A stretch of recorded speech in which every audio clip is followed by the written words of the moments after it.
When you're going to take such a serious act, like charging a sitting president of the United States, whatever you might think of him politically, you want it to be very, very clear that a crime has been committed, that a serious crime has been committed, and that you have the absolute authority to bring the charge.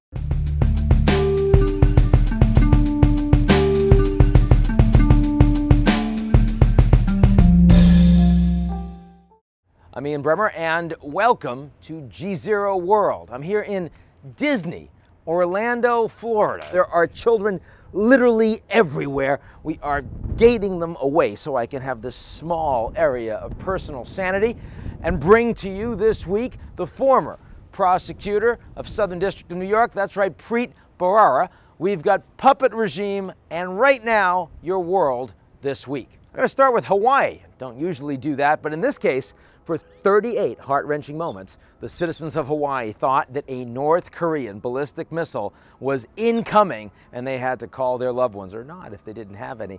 The point is that we've got technology that people increasingly don't understand, can't really deal with. You remember when Trump was off of Twitter for 11 minutes? That was just one guy with a button. Here you have one guy with a button that presses it, and suddenly everyone thinks that they're about to blow up. Look, part of the problem here is that we have so ratcheted up tensions with the North Koreans that people do believe that nuclear war is thinkable and that we might be facing an ICBM coming our way. That doesn't take 38 minutes, by the way. From North Korea, it's probably between 20 and 30. It's going to feel better over the next few days, few weeks, because we got the Olympics coming up and we have a joint South-North Korean female ice hockey team. I promise you they will lose very, very quickly, but it's going to feel good for a while. But after that, we're back to test and hopefully no more cell alerts. Next, President Trump not going to the United Kingdom. He says it's because about real estate, and as a real estate guy, he should know, right? It's a new U.S. embassy. Really expensive, about $2 billion.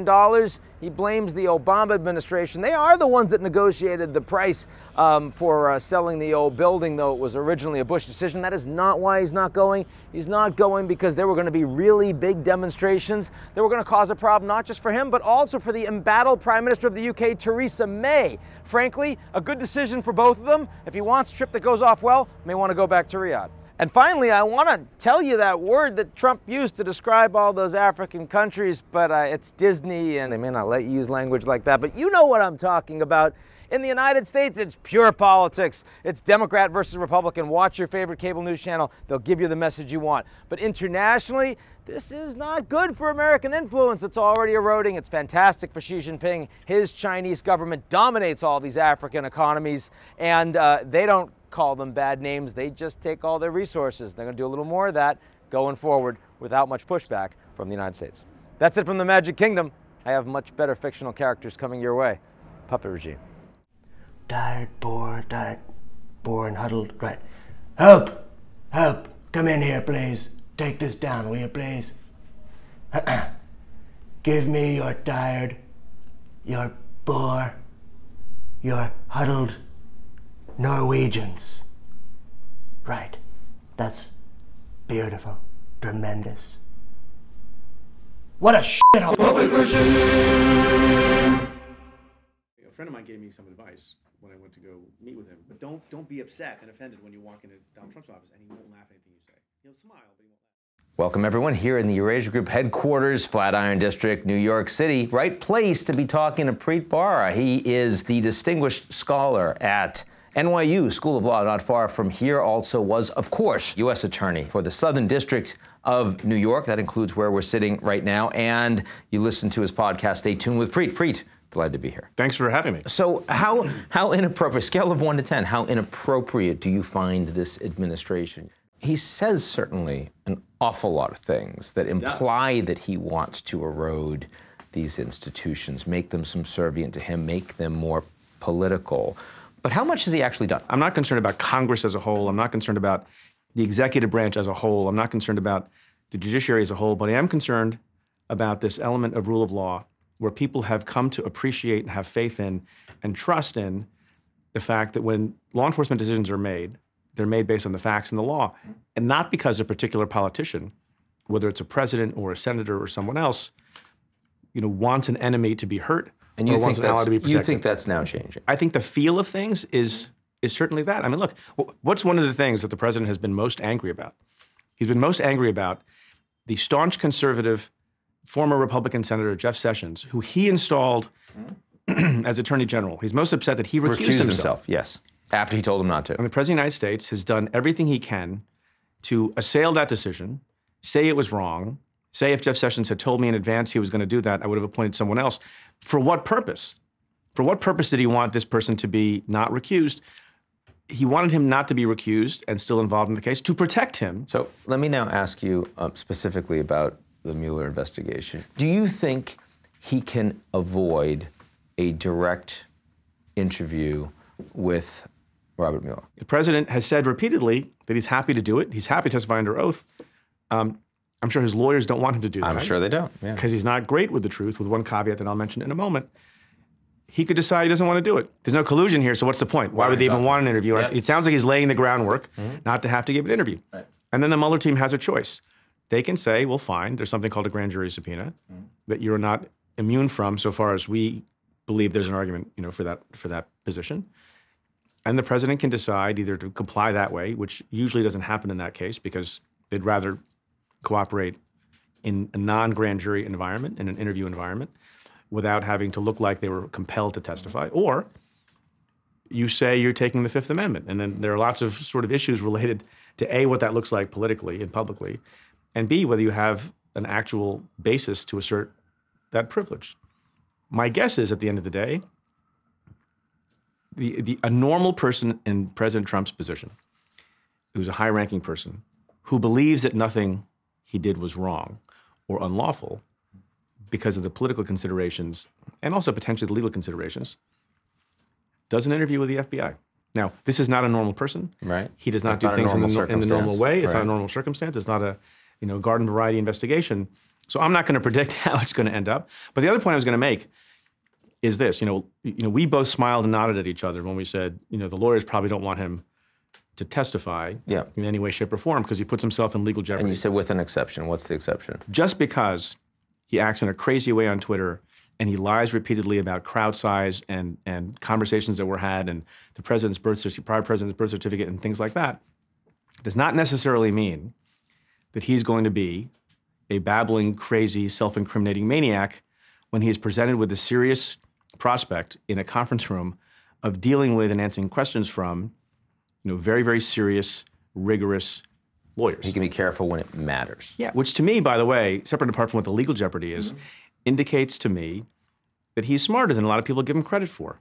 And he knows, that tells you he knows how to be careful when he wants to be, when he cares about it, when he thinks it's going to have some consequence. So I actually don't think he walks around blabbing like a child, like some people want to infantilize him in that way. He's not. And these examples of how he conducts himself when it's a legal proceeding are very interesting in that regard. So what's the piece of the investigation so far that you view as most serious, impactful, problematic for the president? I think all things relating to obstruction seem very serious to me. They don't all emanate from the firing of Jim Comey, but a lot of it sort of begins with the firing of Jim Comey. All the ways in which the president has said he wants the Russia investigation to go away, the fact that he asked Jim Comey for his loyalty, which I credit, the fact that he asked Jim Comey to lay off on Michael Flynn, which I credit, the fact that he told Lester Holt, which we must credit because it happened on television, and everyone saw it in the country, that when he fired Jim Comey, he was thinking about the Russia investigation, the fact that there was a pretextual memo, to my mind, that was prepared by Rod Rosenstein that said the reason Jim Comey was being fired was because of the way he treated Hillary Clinton. So all of these motivations seem to be at odds with each other. There seem to be a lot of lies about them. And when you bring a criminal case, particularly an obstruction case, part of what you want to convince the jury of is that your narrative makes sense. And he did this thing, whether it was the firing of Jim Comey or other things that he did, because he was trying to have an influence on an ongoing proceeding. And the more evidence there is of his anger about it, the more evidence there is that he was trying to cover that up by having this memo that talked about something that nobody in their right mind thinks was the basis for the firing of Jim Comey. The memo from the deputy. The memo from the deputy. The more obfuscation there is about an act that you did that you otherwise are saying, I had absolute legal authority to do it, makes you question that. If the investigation goes forward and they believe that they have enough to, quote unquote, get President Trump for obstruction of justice, what happens? How did that's I don't know. That's a great, I mean, there is a long-standing opinion at the office of, written by the Office of Legal Counsel, OLC, which is sort of, within the Justice Department, the independent sort of legal mind and legal heart of the Justice Department. And it has been long, I think, accepted, a consensus acceptance of the principle during the Clinton administration, since then, that the Constitution does not permit the indictment of a sitting president of the United States for various reasons. And there's other scholarship that suggests maybe that's not true, and people talk all the time on programs like this and elsewhere, saying there is support for the idea that a president can be charged criminally while he's sitting in office. My guess is, and I said this, I'm saying this on the podcast this week if people want to hear more about it, that when you're going to take such a serious act, like charging a sitting president of the United States, whatever you might think of him politically, and remember the special counsel's office is supposed to be above politics, you want it to be very, very clear that a crime has been committed, that a serious crime has been committed, and that you have the absolute authority to bring the charge. And if there's any question or doubt in any of those three things, and the one we're talking about is whether or not there's authority to charge a sitting president, I think you undermine faith in the rule of law. I think you undermine credibility in the special counsel's office, and I think you cause, something of a crisis in the country because you're giving people reason to think that it's an unfounded charge. How much of this makes you concerned about heading towards constitutional crisis? In recent memory, we have not had a president who has, I think, attempted to create a chilling effect on people exercising their independent law enforcement duty. I think we haven't had a president in modern times who has had such a terrible relationship with the truth. Not that he's going to have any success in shutting down the failing or failed New York Times, but what he does do is he sows a lot of lack of faith and mistrust in all the basic American institutions. Now, there are judges who get things wrong. Trust me, I had that view not infrequently when I was the United States Attorney. There are reporters who get things wrong, and there are reporters who are bad people. There are people in Congress who are bad people. That's all true. But what he's doing to a degree that I've not seen before is trying to make it appear that none of them have any integrity, that no one's really doing their job. He only praises people when he likes the decision that they make or the coverage that they give him, and he despises and undermines people if he doesn't like the opinion or doesn't like the coverage they're giving him or doesn't like the decision they've made in a court or somewhere else. And it's literally every decision is made and criticism and praise is based not on principle or truth.